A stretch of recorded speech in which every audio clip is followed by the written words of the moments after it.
আসসালামু আলাইকুম, welcome back to my channel. আবার হাজির হলাম আমি নতুন আরেকটি রেসিপি নিয়ে। আমার আজকের রেসিপি নদীর কাসকি মাছ দিয়ে আমি ঘরে যেভাবে তৈরি করি চচ্চড়িটা, সেইভাবে আজকে আপনাদের সাথে শেয়ার করব। তাহলে চলুন মূল রেসিপিতে চলে যাই।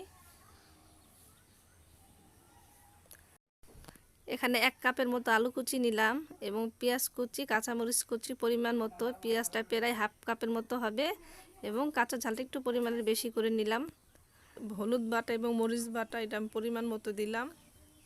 বাটা মশলা দিয়ে আজকে রান্নাটা আমি করব। রসুন এবং আদা পেস্ট দিলাম 1 টিস্পুনের মতো, পেঁয়াজ বাটা দিলাম 1 টিস্পুনের মতো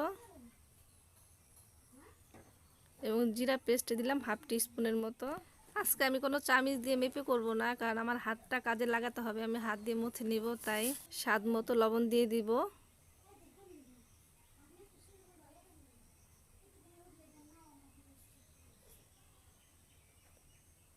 পরিমাণ মতো তেল দিয়ে দিলাম।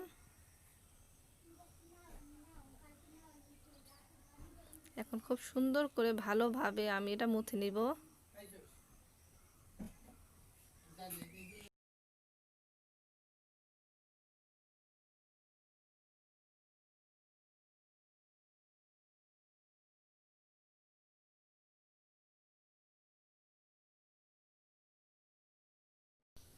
এক কাপের মতো পানি দিব আমি এখন।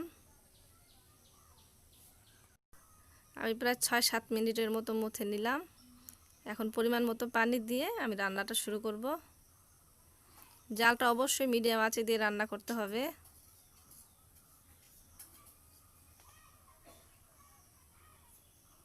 এখন আমি কাসকি মাছগুলো দিয়ে দিব।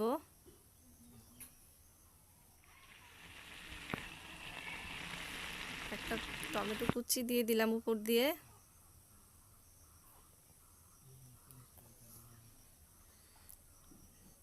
অবশ্যই কড়াইটা ঘুরিয়ে ঘুরিয়ে রান্না করতে হবে, যেন না পুড়ে যায়, চতুর্দিকে যেন জালটা লাগে। পানিটা যখন শুকিয়ে আসবে তখন আমি একটা খুন্তি দিয়ে নাড়া দিয়ে দিব ধনেপাতাটা দিয়ে।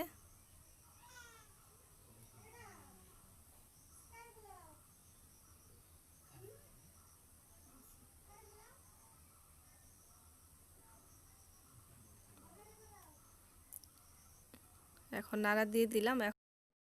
এই পর্যায়ে জালটা আমি লো মিডিয়ামে দিয়ে পানিটা শুকিয়ে ফেলবো।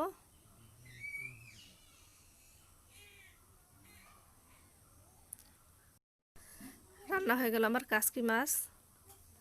যদি আমার রেসিপিটি ভালো লেগে থাকে সেই সাথে অনুরোধ রইল আমার চ্যানেলটি সাবস্ক্রাইব করার জন্য এবং পাশে থাকা বেল আইকনটি বাজিয়ে রাখুন, যাতে আমার প্রতিটি রেসিপির আপডেট আপনারা পেয়ে যান।